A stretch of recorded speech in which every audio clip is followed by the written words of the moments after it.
Olá, internautas que acompanham o site Toledo News. A gente está de volta para mais um bate-papo da nossa série de entrevistas com os candidatos a deputado estadual e deputado federal aqui da cidade de Toledo.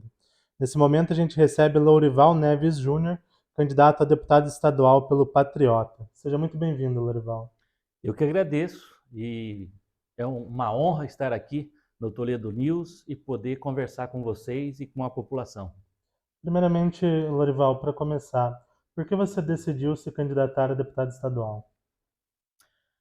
Aí foi uma série de conjunturas que a gente acabou tomando a decisão.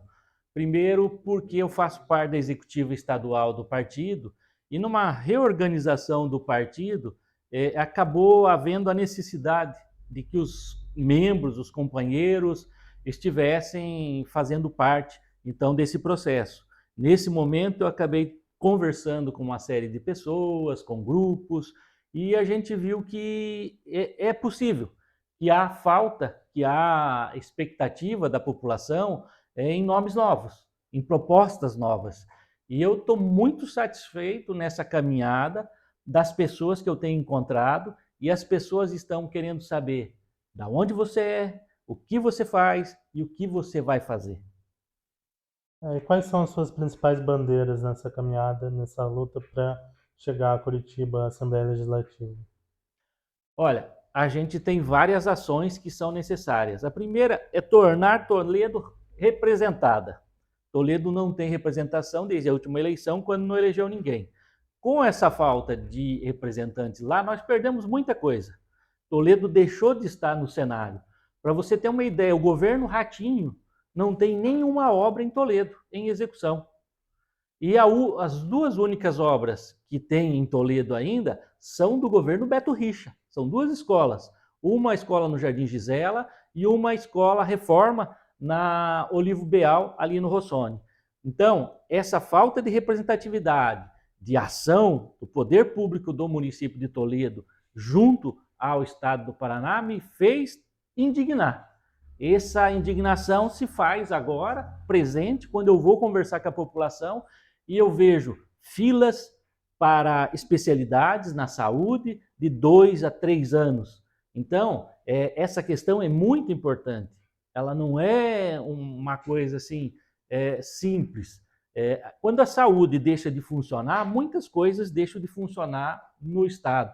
Não só aqui em Toledo, mas no Estado do Paraná, de forma geral, pelas 50 cidades pelo que eu estou percorrendo, eu tenho sentido essa mesma ação em todos os municípios. Ou seja, a Secretaria de Estado da Saúde do Paraná é incompetente.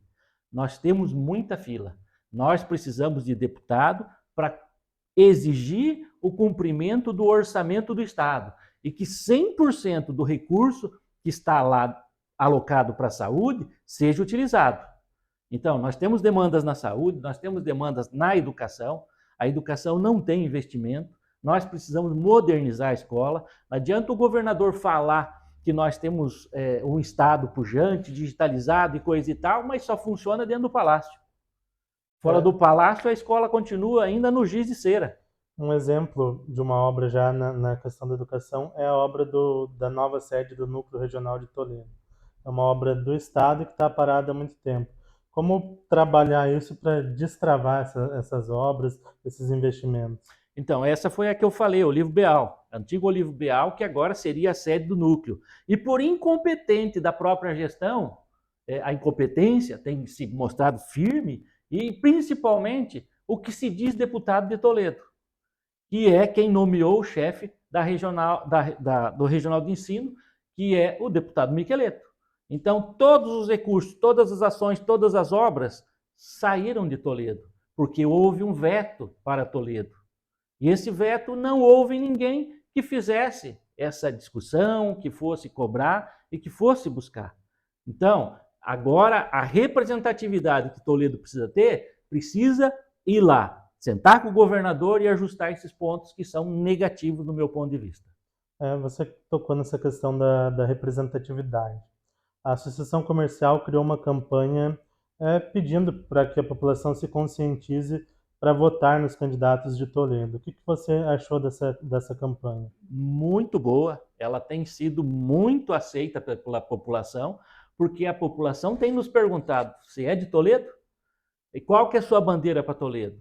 Então eu assumi um compromisso com a associação comercial, assinei lá um compromisso com eles, na qual nós estamos trabalhando para que nós possamos ter essa representatividade que eles tanto desejam. Essa questão de impostos, nós temos que tornar o Paraná viável novamente. O estado do Paraná hoje está na contramão da história. Santa Catarina já fez a correção, o estado de São Paulo fez a correção, Goiânia fez a correção, Mato Grosso do Sul fez correção. E aí nós continuamos com a taxa lá em cima. Ou seja, nossa pequena, média, microempresa está com dificuldade hoje de poder vender os produtos. Então, nós hoje temos um preço maior porque a nossa carga tributária é maior. Então, o industrial, o comerciante, de uma forma geral, ele tem que repassar. E o repasse é feito. Só que daí, na concorrência com os demais estados, com demais lojistas ou industriais, não consegue passar. Nós não conseguimos aumentar a venda do estado do Paraná para fora do estado. E como diminuir esses impostos? É através de um projeto? É através de um contato mais direto lá com o governo do estado, com as lideranças estaduais? Como destravar isso? Nós precisamos sentar com a bancada, porque você sabe que tributação é competência do executivo. É o governo do estado que comanda. Então nós precisamos, nós, partido, nós, políticos, sentarmos e fazermos com que a bancada do estado do Paraná entenda que os 54 deputados têm que olhar para o comerciante, tem que olhar para a indústria, tem que olhar para quem gera renda. Se nós abaixarmos a tributação, não vai cair. Ela vai compensar, porque nós vamos aumentar em vendas, e aí um pelo outro vai ficar na mesma coisa. Mas nós precisamos sair dos 39%, que em alguns setores da economia está chegando nisso. Outros são um pouco menos, mas de uma forma geral, a venda nossa hoje para sair do estado está em 19%. Você tocou no assunto da saúde. 2 problemas grandes que a gente tem hoje é a questão das cirurgias eletivas e das vagas para consulta com especialistas. Como que o deputado estadual pode atuar para melhorar isso aqui no município, na região, no estado como um todo? Fiscalização. 100% obrigação do estado cumprir a Constituição. A Constituição diz: saúde, educação e segurança são 3 pontos, dever e direito do estado. Então, se o estado tem o dever de dar tudo isso de qualidade, então ele tem que cumprir a Constituição. Não cumpre a Constituição, o papel do deputado fazer o quê? Denuncia. Vai para o Ministério Público e entra com uma ação de não cumprimento da Constituição. A Constituição diz que o cidadão tem que ter qualidade. Quando diz que o Estado é direito e dever do Estado fornecer a saúde, educação e segurança, então não se pode deixar que um terceiro vá fazer. Então, se é papel do Estado, nós temos que fazer o nosso papel, cumprir aquilo a qual nós fomos eleitos. E aí, você vai lá, você tem que fazer um juramento. E se você não cumprir o seu papel de fiscalizador do Estado, você então não tem por que estar lá. Eu não tenho problema com ninguém, então eu também não tenho problema de cobrar. E você é um chato no pé do governador. Um problema que a gente vem enfrentando, vem sendo muito debatido aqui em Toledo e Cascavel principalmente, é a questão do pedágio, dessa praça que está para ser implantada entre Toledo e Cascavel. É uma situação que já está praticamente sacramentada. Como faz para que isso não seja tão oneroso para a população? Olha, eu entendo que o governador do estado errou, mas a rodovia já era federalizada, porque lá no passado, quem fez essa duplicação Toledo-Cascavel, Cascavel-Toledo, foi o governo Requião. Eles fizeram a duplicação. Então, a partir daí, eles acabaram transferindo a competência e responsabilidade do Estado para o governo federal. Então, vamos dizer assim, o pedágio viria de qualquer jeito. Mas, que pedágio que vai vir para cá? Se nós não temos mais obras a serem executadas nesse trecho principal. Aqui já está feita a duplicação, já foi feitos os melhoramentos, e a partir de agora o que tiver é maquiagem. Então, pedágio de manutenção. Não um pedágio para obras, porque as obras são poucas. Então, dos 9,80 que hoje estão previstos nessa praça de pedágio de Sede Alvorada, tem que ser no máximo R$ 2,50. Se algo diferente disso acontecer, eu entro com uma ação de inconstitucionalidade. ADIM é chamada, Ação Direta de Inconstitucionalidade. Porque o dever do Estado é o quê? Fazer o seu papel.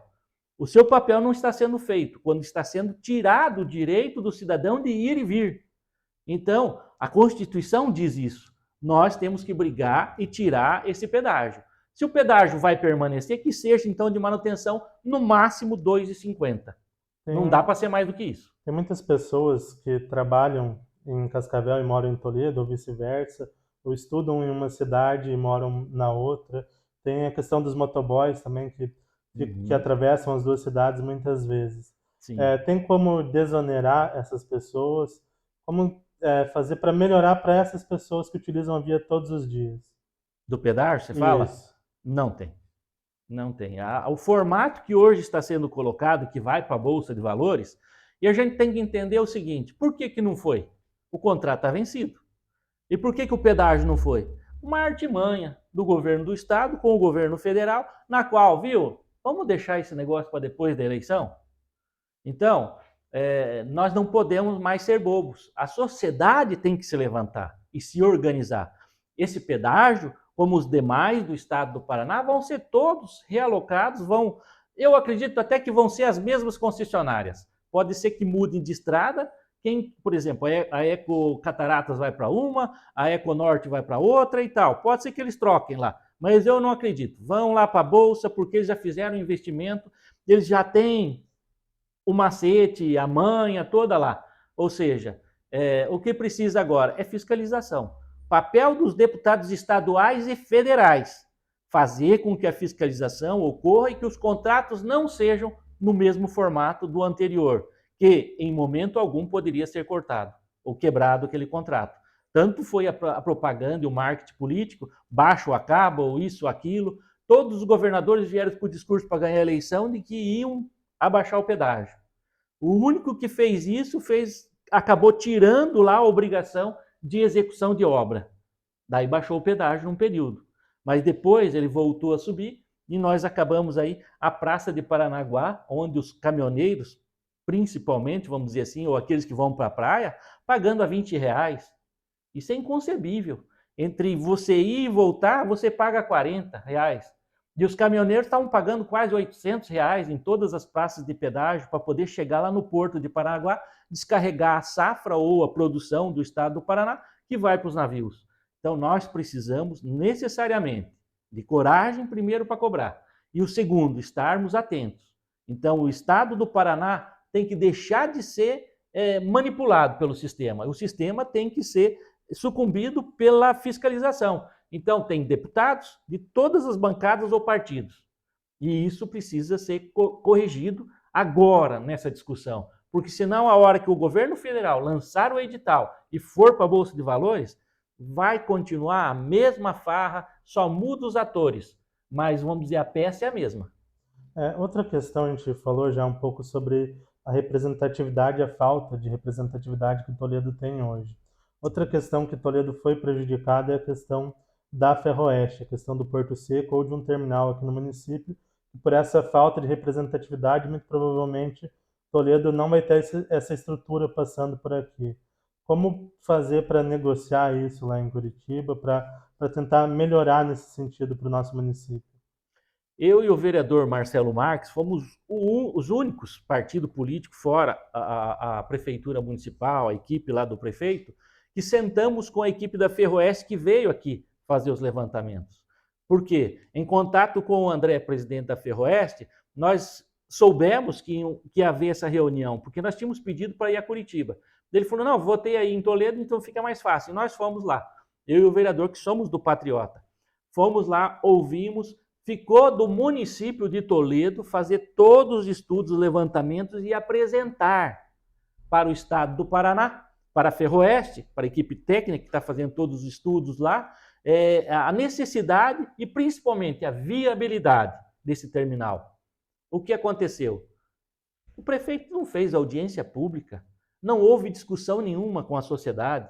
Infelizmente, o deputado Miqueleto, que se fez presente a essa reunião, mesmo que online, como ele estava em Curitiba, ele não tem feito grandes esforços. E a informação que nós temos é que a Ferroeste foi provocada para fazer um estudo de Cascavel, passando por Assis Chateaubriand, chegando a Palotina e segue para frente lá para o Mato Grosso. Então, quer dizer, vamos gastar milhões para fazer uma alteração no estudo e retirar daqui de Toledo esse terminal. Conversando com o senador Álvaro Dias, nós estivemos lá na Ferroeste e nós vamos brigar para esse terminal manter, porque o projeto original diz Toledo tem, fica lá no trevo de Vila Nova, para cima ou fundos ali do Bioparque. Já estava delimitado, já estava certo, e vamos dizer assim, não há necessidade de indenização e nada mais, porque tudo isso já estava de acordo. Então, querem mudar agora a praça, mas daí como fica?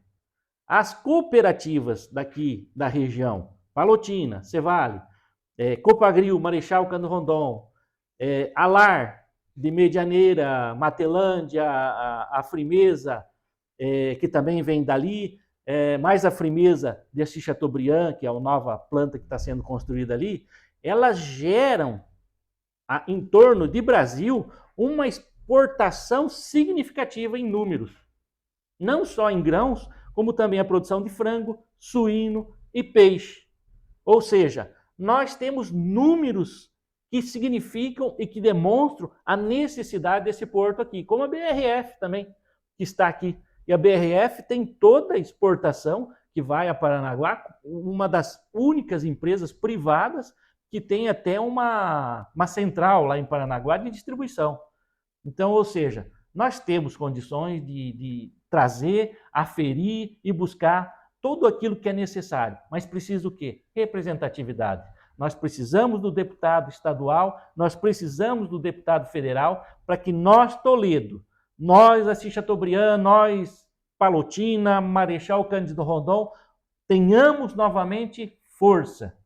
Você veja o tanto que nós perdemos nas últimas eleições. Marechal Cândido Rondon tinha 2 deputados estaduais, o Hélio e o Ademir. Hoje não tem nenhum. Nenhum foi reeleito. Só o Ademir é candidato hoje. Palotina, nós não temos nenhum deputado lá. Nós já tivemos no passado lá o Lázaro, também deputado. Assis Chateaubriand, temos um deputado, Miqueleto. Cascavel, que tanto tem nomes, não elegeu nenhum deputado estadual na última eleição. Tem suplentes que acabaram assumindo o mandato por um certo período, mas dizer assim, efetivamente Cascavel elegeu alguém? Não, Cascavel também não elegeu. Como Toledo. Toledo também não elegeu. Agora tem um suplente que assumiu, que é o Natan. É o único nome que lá está, mas não concorre. Então, quer dizer, nós precisamos fazer uma união nessa região e essa região mostrar a sua força, elegendo pessoas que são comprometidas com o oeste do estado do Paraná. Ao que você atribui essa falta de representatividade que, pelo que você citou e a gente vê, é regional? É uma falta de novos nomes, de novas lideranças? São muitos nomes surgindo, por exemplo, Toledo tem 8 candidatos a deputado estadual e 8 a federal. Seriam muitos nomes que acabam puxando muito voto e ninguém se elege. Ao que você atribui isso? Na verdade, ao longo do tempo das eleições, a lei eleitoral está sendo mudada. Ela só faz correções. Ela não faz uma reforma política necessária no país. Mas aqui, na nossa região, o que acontece? É preciso olhar os partidos. A lei hoje diz, cláusula de barreira, que diz que o partido político tem um X número de eleitos para continuar sendo partido político e até poder requerer recursos junto ao fundo partidário. Então, ou seja, quem elege hoje são os partidos. O que ocorre? Não fazem conversações, os partidos não se conversam, os candidatos não se conversam e necessariamente o que ocorre? Erros. Por que eu sou candidato? Porque no meu partido patriota, todos são iguais, não tem nenhum deputado eleito. Não tendo nenhum eleito, não tem ninguém de 50, 45 mil votos já lá na nossa equipe. na nossa chapa, vamos dizer assim. Se não tem, ocorre o quê? Todo mundo é o mesmo padrão. Então pode ter lá o Mário Roque, o Pedro, o Paulo lá, que podem fazer a mesma condição de votos que eu. Então, necessariamente, eu preciso do quê? De 18 a 25 mil votos para mim estar eleito. Agora, os meus concorrentes, que estão lá nos partidos maiores, ou mais tradicionais, vamos dizer, eles precisam de 45 a 50 mil votos para disputar a vaga. Por quê? Porque já tem o deputado lá estadual, já tem o deputado federal. O federal precisa mais de 100 mil votos. E, vamos dizer, vou citar até aqui como exemplo, o PP. O PP, o Dirceu Esperafico para se eleger, precisa de 120 mil votos. E nós precisamos do Dirceu Esperafico lá. O Lúcio Demarque, para se eleger deputado estadual, precisa de 45 a 50 mil votos. Qualquer conversa fiada é mentirosa, dizendo que é menos. Por quê? Porque lá tem o deputado X, o deputado Y e o deputado B. Esses deputados já têm sua base, já têm seu orçamento, já têm seu cronograma e já têm o poderio de votos, porque eles se elegeram na eleição passada com um número de votos, que normalmente não é abaixo de 30 mil votos. Então, falar assim, no partido X precisa 30 mil votos. Não. Vamos fazer a conta. Para você ter a vaga no lugar daquele deputado, você precisa passar ele em número de votos. Porque você precisa um voto a mais para estar na frente. Então, é assim, a eleição mudou. A eleição não é o mais votado na cidade que se elege, porque o mais votado, às vezes, não consegue entrar. Nós tivemos o Natan, um exemplo. Ele ficou na quarta suplência com mais de 20 mil votos, dentro do partido dele. Entre outros nomes, citei agora esse, porque a gente fez parte até como apoiador do Natan. Mas hoje a realidade é o quê? No meu partido, Patriotas, eu preciso de 20 a 25 mil votos para mim estar lá no topo da cadeia. E como buscar esses votos? A gente sabe que é difícil, principalmente numa campanha de deputado estadual, deputado federal, conquistar só a eleição somente com os votos do município. Tem que haver uma busca fora também, na região? Primeira coisa, o teu partido tem que te dar as condições, abrir espaços para você. E o meu partido me deu essa condição. No meu cronograma, eram 73 municípios que eu teria que correr e não consegui. Eu estou chegando nos 50, não consegui cumprir a minha meta de 73 municípios, para que eu pudesse chegar a um número de 35 mil votos. Foi o meu planejamento.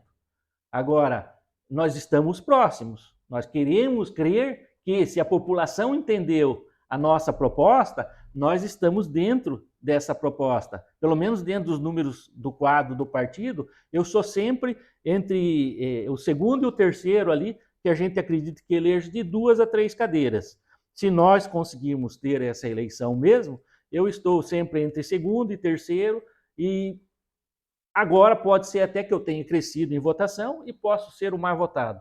Mas tudo isso é só a população que vai dizer, né? Você foi secretário municipal lá atrás, no governo do falecido José Carlos Schiavinato, ajudou a criar a Secretaria de Comunicação, participou de outras secretarias. O que isso te trouxe de experiência agora para essa caminhada, para essa tentativa de atingir o cargo de deputado estadual? Você me lembrou um ponto muito importante. O prefeito Schiavinato, na época, no primeiro dia, primeira reunião com o prefeito, ele estava na porta com um plano de governo. Ele me entregou o plano de governo e me falou: quanto tempo você vai poder estar disponível na secretaria para me ajudar no governo? Eu, inexperiente ainda, era uma secretaria nova, nós tínhamos que montar ainda. Eu falei: eu acredito que de 10 a 12 horas a gente consiga fazer isso. Ele falou: então leva o plano de governo, senta lá, dá uma analisada que está na sua secretaria, e aí você me diz se você consegue. Eu sou prefeito 24 horas. E se você quiser ser secretário, você tem que ser secretário 24 horas. Então eu fui lá, sentei, depois na reunião, eles planou lá, tal, e eu vi que, de fato, não tem esse negócio. Ou você é 24 horas, vamos dizer, ligado àquele sistema, ou então você não consegue fazer as coisas acontecerem. Por quê? O prefeito, a madrugada deu um problema na unidade de saúde, é culpa do prefeito. O cidadão passa na rua, tem um buraco lá, o primeiro nome que ele lembra de xingar é o prefeito. E assim vai. Então, são N situações e coisas que ocorrem na administração pública. Mas o Schiavinato me ensinou uma coisa que é muito forte. E isso me dá motivação e tem me feito essa condição de poder ser candidato. Compromisso. Eu tenho um compromisso com o meu eleitor. Um gargalo muito importante que já vem de anos no município de Toledo é a questão do hospital regional. Já são aí mais de 10 anos de uma estrutura grande, imponente, mas que já está passando por mais uma reforma e ainda não atendeu um paciente sequer. Como que você pode contribuir lá em Curitiba para que essa estrutura seja aberta o quanto antes para que a população seja atendida? Você sabe que eu venho contribuindo nesse caso já faz tempinho. Quem denunciou essa obra mal feita ao Ministério Público fui eu. Porque um dia eu pego o jornal e vejo lá que o município havia emitido o habite daquela obra. Eu peguei aquilo lá e falei, não, peraí, tem coisa errada. Aí acabou coincidência de eu passar pelo hospital lá, pela obra, né? E eu vi lá que não tinha padrão e não tinha nem sequer a ligação de fiação lá para que aquela obra tivesse um habite. Peguei e encaminhei ao Ministério Público que fosse feita então uma verificação se aquele documento estava correto. De lá para cá deu um monte de confusão. Daí até CPI saiu na Câmara de Vereadores, investigação do Ministério Público e acabou por condenação do Judiciário aos prefeitos naquele momento. Parece que já foram até absolvidos naquele caso. Mas nesse caso do habite, o prefeito Beto Luniti mais 4 servidores estão respondendo por crime, porque aquele documento não poderia ter sido emitido na condição que estava. Após isso, nós fomos ao hospital.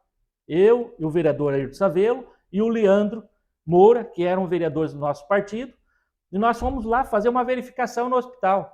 Até paredes, assim, com azulejo, o reboco estava caído inteiro. Então, quer dizer, tudo o que fez essa reforma, essa condição de estar lá até agora nessa condição, erros. Erros de acompanhamento de obra, erros de gestão. Então, o prefeito Schiavinato foi que emitiu lá o início dessa obra. O prefeito Schiavinato pegou um projeto lá do Ministério da Saúde. Aquele projeto tinha algumas correções, foram feitas, e as demais correções que necessárias, o governo da sequência não fez. E aí o que aconteceu? Todos esses problemas e essa história que vira uma novela, que a cada tempo tem um capítulo novo. Eu, como deputado estadual, vou fazer o quê? Vou buscar, junto ao governo do estado, os recursos necessários para que nós possamos implantar ou implementar equipamentos que venham funcionar e que dê a condição desse hospital estar funcionando. Teve uma audiência pública. Nós defendemos ao Estado assumir a gestão desse hospital. Naquele momento, o Estado não deu essa confirmação. Na sequência, o município está fazendo um processo de leilão que vai terceirizar a gestão do hospital. Então, nós precisamos estar de olhos abertos, atentos para essa condição. Quem vai fazer essa gestão? Como vai ser feita? E os investimentos que foram feitos até aqui? É todos do município. A obra, o patrimônio é do município de Toledo, apesar de ter um nome regional, mas de regional não tem nada, ele é municipal. A condição de se tornar regional é uma decisão do executivo. Mas como vai ser essa gestão? Até porque é SUS.